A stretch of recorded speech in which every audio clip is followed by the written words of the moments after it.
Hello नमस्कार दोस्तों, जय हिंद, वंदे मातरम। आप सभी का स्वागत है एक बार फिर से सरकारी एग्जाम फाइटर यूट्यूब चैनल में। तो दोस्तों कैसे हैं आप सभी लोग? होप करते हैं कि सभी लोग बढ़िया होंगे और अपनी तैयारी को अच्छे से कर रहे होंगे। दोस्तों आज के इस वीडियो को हम शुरुआत करते हैं। इस वीडियो में हम आपको जीके के इंपॉर्टेंट क्वेश्चंस कराएंगे जो कि आपकी परीक्षा के लिए बहुत ही ज़्यादा महत्वपूर्ण है। सो एसएससी एमटीएस वाले जितने भी स्टूडेंट्स हैं जो इस क्लास को देख रहे हैं, सभी लोग इस क्लास को लाइक कर देंगे। अगर वीडियो अच्छी लगे तो लाइक करिएगा, अन्यथा नहीं करिएगा। देखिए पहला क्वेश्चन आपके सामने है। क्वेश्चन में बोला है कि स्वतंत्रता आंदोलन के दौरान सुभाष चंद्र बोस ने भारतीय राष्ट्रीय किस का पुनरुत्थान किया था। देखिए जब स्वतंत्रता आंदोलन चल रहा था उस टाइम पर सुभाष चंद्र बोस जी के द्वारा किसका पुनरुत्थान किया गया था? तो जो अपनी थल सेना थी यानी कि आर्मी थी, इसका पुनरुत्थान किया गया था। ठीक है, तो आंसर हो जाएगा यहाँ पे आपका थल सेना, एकदम करेक्ट आंसर। ठीक है, जापानी समर्थन के साथ 1943 में सुभाष चंद्र बोस जी ने भारतीय सेना का क्या किया था? पुनर्गठन किया था। आंसर हो जाएगा ऑप्शन नंबर 2 वाला। नेक्स्ट क्वेश्चन देखिएगा। क्वेश्चन में कहा गया कि औरंगजेब निम्नलिखित में से किसका पुत्र था? तो सभी लोग जानते हैं कि औरंगजेब जो शासक था वो किसका पुत्र था? तो औरंगजेब शासक था अपना शाहजहां का पुत्र था। ठीक है, आंसर हो जाएगा शाहजहां। अब औरंगजेब का संबंध आप लोग एक बार जरूर जान लीजिए। तो औरंगजेब इसका शासनकाल था 1658 से लेकर के 1707 में। ठीक है, तो इसका ये शासनकाल था, इंपॉर्टेंट लगा लीजिएगा। उसके बाद अभी इसका जो एक औरंगजेब है ना, इसके नाम पर एक शहर बसा हुआ था जिसका नाम था औरंगाबाद, और जिसका नया नाम चेंज करके क्या रख दिया है? संभाजी नगर। ठीक है, औरंगाबाद का नया नाम क्या रख दिया गया है? संभाजी नगर रख दिया गया है। तो उसको भी आप लोग ध्यान रखिएगा, आपसे एग्जाम में क्वेश्चन करंट अफेयर्स की दृष्टि से बन सकता है। ठीक है, देखिए अगला क्वेश्चन कह रहा है कि श्यानता के बारे में निम्नलिखित में से कौन सा कथन असत्य है? तो कि जो श्यानता होती है इसके बारे में कौन सा कथन असत्य है? तो सभी कथनों को आप पढ़ेंगे। यहाँ पे कह रहे हैं कि गैसों की श्यानता द्रवों से कम होती है। तो ये बात क्या बिल्कुल सही है? यहाँ पे ये बात बिल्कुल सही है कि जो गैस होती हैं उनकी श्यानता द्रव की श्यानता से कम होती है। उसके बाद यहाँ पे कह रहे हैं कि तापमान में वृद्धि के साथ गैसों की श्यानता बढ़ती है। तो ये बात भी बिल्कुल सही है। तापमान में वृद्धि के साथ द्रवों की श्यानता घटती है। तो ये बात भी बिल्कुल सही है। लेकिन अगर बात की जाए ऑप्शन 4 की कि दबाव में वृद्धि के साथ द्रवों की श्यानता दबाव में वृद्धि के साथ द्रवों की श्यानता घटती है, तो ये क्या है? गलत है। ये क्या है? गलत है। ठीक है, तो आंसर यहाँ पे हो जाएगा ऑप्शन नंबर वाला 4। ठीक है, अगला क्वेश्चन देखिएगा। क्वेश्चन कहा गया है कि निम्नलिखित में से कौन सा एक मानव निर्मित पर्यावरण है? तो मानव के द्वारा निर्मित पर्यावरण, देखिए पर्वत क्या मानव बना सकता है? नहीं बना सकता है। जंगल भी नहीं बना सकता है और समुद्र भी नहीं बना सकता है। तो सड़क जो है ना, मानव निर्मित क्या है? पर्यावरण है। आंसर यहाँ पे हो जाएगा ऑप्शन नंबर पहला, यानी कि सड़क क्या हो जाएगा? मानव निर्मित पर्यावरण। अगला क्वेश्चन देखिए, अगले क्वेश्चन कह रहा है, स्टार लगा करके नोट करिएगा इस क्वेश्चन को। क्वेश्चन में कहा गया है कि सेफ्टी लेंस का आविष्कार निम्नलिखित में से किस वैज्ञानिक ने किया था? तो जो सेफ्टी लैंप है इसका आविष्कार किस वैज्ञानिक के द्वारा किया गया था? तो इसका आविष्कार किया गया था जो अपने हम्फ्री डेवी थे, हम्फ्री डेवी नामक वैज्ञानिक थे, इनके द्वारा इसका आविष्कार किया गया था, जिसे 1815 में सर हम्फ्री डेवी ने कब किया था? 1815 में। तो इसको भी आप लोग इसको नोट कर लीजिए, 1815 में सेफ्टी लैंप का आविष्कार हम्फ्री डेवी ने किया था। अगला क्वेश्चन देखिएगा। क्वेश्चन कह रहा है कि क्रिकेट के किस मैदान को क्रिकेट का मक्का कहा जाता है? देखिए इंपॉर्टेंट लगा लीजिए, क्वेश्चन इंपॉर्टेंट है। क्रिकेट का कौन सा मैदान है जिसे क्रिकेट का मक्का कहते हैं? जैसे आपने सुना होगा मक्का मदीना, उसी तरीके से जो क्रिकेट का मैदान है उसे कौन सा मैदान है उसे क्रिकेट का मक्का कहते हैं? तो जो लॉर्ड्स गार्डन है ना, लॉर्ड्स जो अपना मैदान है, लॉर्ड्स ग्राउंड है, वो उसको क्या कहते हैं? लॉर्ड्स ग्राउंड को क्रिकेट का मक्का कहते हैं, जो कि लंदन में स्थित है। आंसर यहाँ पे हो जाएगा ऑप्शन नंबर 4। अगला क्वेश्चन देखिएगा। देखिए क्वेश्चन में कह रहा है कि भीमबेटका किसके लिए प्रसिद्ध है?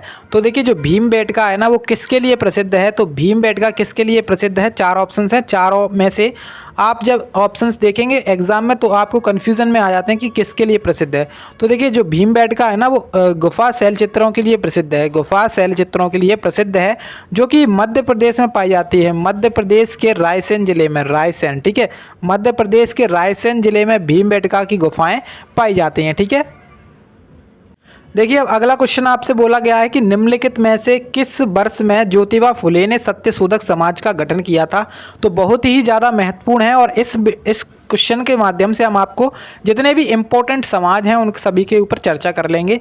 देखिए, अगर बात की जाती है कि ज्योतिबा फुले ने किस समाज की स्थापना की थी, तो सत्यशोधक समाज की स्थापना की थी। और ये समाज की स्थापना इन्होंने कब की थी, तो सन 1873 को। कब करी थी? सन 1873 को इन्होंने इसकी स्थापना की थी। ठीक है, तो आंसर यहाँ पे क्या हो जाएगा? 1873 एकदम करेक्ट आंसर है। आपसे क्वेश्चन में ये पूछ सकता है कि कहाँ पर की थी, तो पुणे में की थी, पुणे में। इसको भी आप लोग लगा लीजिए, पुणे महाराष्ट्र में इसकी स्थापना की थी। ठीक है, अब देखिए एक समाज का नाम है जो अपनी ब्रह्म समाज है, उसकी स्थापना किसने की थी? तो ब्रह्म समाज की स्थापना की थी राजा राम मोहन राय ने।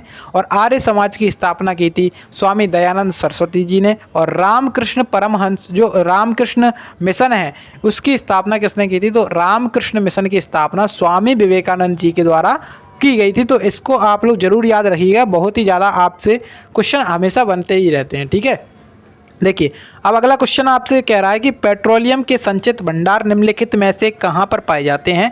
तो क्वेश्चन लगा लीजिए स्टार, और अति महत्वपूर्ण क्वेश्चन है और ये क्वेश्चन आपसे पूछ सकता है। ठीक है, तो पेट्रोलियम के जो संचित भंडार हैं वो कहाँ पर पाए जाते हैं?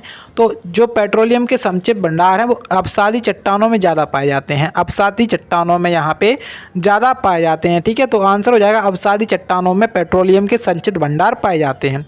अगला क्वेश्चन देखिएगा, क्वेश्चन में कहा गया है कि निम्नलिखित में से किसने बांधों को आधुनिक भारत का मंदिर कहा था? तो देखिए ये क्वेश्चन मतलब कई सारे एग्जाम्स में पूछ चुका है और आगे भी पूछता ही रहेगा। तो देखिए जो बांधों का जो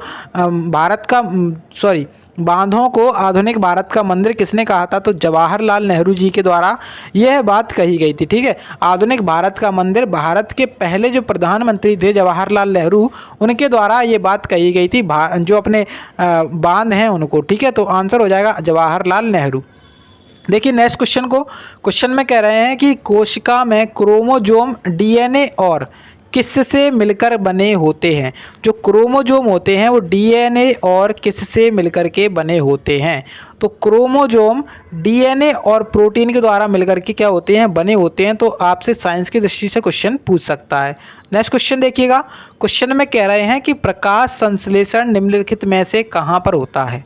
तो जो प्रकाश संश्लेषण होता है वो क्लोरोप्लास्ट में होता है। कहाँ पे होता है? क्लोरोप्लास्ट में। ठीक है, प्रकाश संश्लेषण कोशिकाओं में विशेष वर्णक होते हैं जो प्रकाश ऊर्जा को अवशोषित करते हैं। क्लोरोफिल प्रकाश में प्रयुक्त प्राथमिक वर्णक हरे रंग की रोशनी को दर्शाता है और सबसे दृढ़ता से लाल और नीली रोशनी को अवशोषित करता है। पौधों में प्रकाश संश्लेषण क्लोरोप्लास्ट में होता है। ठीक है, तो यहाँ पे आंसर क्या हो जाएगा? क्लोरोप्लास्ट एकदम क्या हो जाएगा? सही उत्तर हो जाएगा इस क्वेश्चन का। देखिए अगला क्वेश्चन आपसे पूछा गया है कि एलिंग्स पहले किसके रूप में जाने जाते थे? एलिंग्स जो है ना वो किसके पहले, मतलब इनका पुराना नाम क्या है? एलिंग्स का पहला मतलब इसको पहले किस रूप में जाना जाता था? तो एलिंग्स को पहले ओलम्पिक्स के नाम से जाने जाते थे। किसके नाम से? ओलम्पिक्स के नाम से जाने जाते थे। आंसर यहाँ पे क्या होगा? ऑप्शन नंबर तीसरा, स्टार लगा लीजिए, साइंस की दृष्टि से क्वेश्चन पूछ सकता है। क्वेश्चन अगला कह रहा है कि कंप्यूटर के ही कार्यों जैसे अन्य प्रोग्रामों को शुरू करना और उसको नियंत्रित करने के लिए इस्तेमाल की जाने वाली भाषा कौन सी होती है? तो कंप्यूटर के ही कार्यों को जब करते हैं तो उसे क्या कहा जाता है? उसे कहते हैं कमांड लैंग्वेज। ठीक है, कंप्यूटर वही भाषा समझेगा। कंप्यूटर कौन सी भाषा समझेगा? उसके जो कार्यों को करने के लिए जो भाषा का प्रयोग किया जाता है उसे कहा जाता है कमांड लैंग्वेज। आंसर हो जाएगा ऑप्शन नंबर 1 वाला। नेक्स्ट क्वेश्चन देखेंगे, क्वेश्चन कह रहे हैं कि निम्नलिखित में से कौन सा आर्थिक अपराधों से व्यवहार करते हैं? तो आर्थिक अपराधों का मतलब होता है यहाँ पे किस, मतलब आर्थिक अपराधों की श्रेणी में कौन सा आता है? तो ऑप्शंस के हिसाब से यहाँ पे जो कोपेसा होता है, कोफेपोसा जो है ना आर्थिक अपराधों की श्रेणी में आता है। कोफेपोसा आर्थिक अपराधों की श्रेणी में आता है। आंसर यहाँ पे हो जाएगा क्या? Option number 4। अभी देखिए टाडा लिखा है, मीसा लिखा है और पोटा लिखा है, यह भी आपके लिए बहुत ही ज़्यादा महत्वपूर्ण है। ठीक है, देखिए जो मीसा है एक अधिनियम था जिसे सन 1971 में क्या किया गया था? पारित किया गया था मीसा को। ठीक है, ये टाडा क्या है, पोटा क्या है? ये आतंकवादी विरोधी, मतलब आतंकवाद को रोकने के लिए अधिनियम बनाए गए थे। नेक्स्ट क्वेश्चन देखेंगे, क्वेश्चन में कह रहा है कि समष्टि अर्थशास्त्र किससे संबंधित है। समष्टि अर्थशास्त्र होता है, इसका संबंध किससे होता है। तो जो समष्टि अर्थशास्त्र है इसका संबंध किससे है, इसका संबंध है आय का वृत्ताकार प्रवाह। आय का वृत्ताकार प्रवाह ही क्या कहलाता है, समष्टि अर्थशास्त्र कहलाता है। अगला क्वेश्चन, ओजोन की परत वायुमंडल के किस परत में पाई जाती है। तो स्टार लगा करके नोट करिएगा क्वेश्चन को। और यहाँ पे जो ओजोन की बात हो रही है उसके ऊपर हम चर्चा करते हैं। तो जो ओजोन की परत होती है वो समताप मंडल में पाई जाती है, समताप मंडल, ठीक है। अब यहाँ पे समताप मंडल तो आपको कहीं ऑप्शन में ही नहीं दिख रहा है, तो इंग्लिश में भी आपको थोड़ा बहुत पढ़ के जाना है।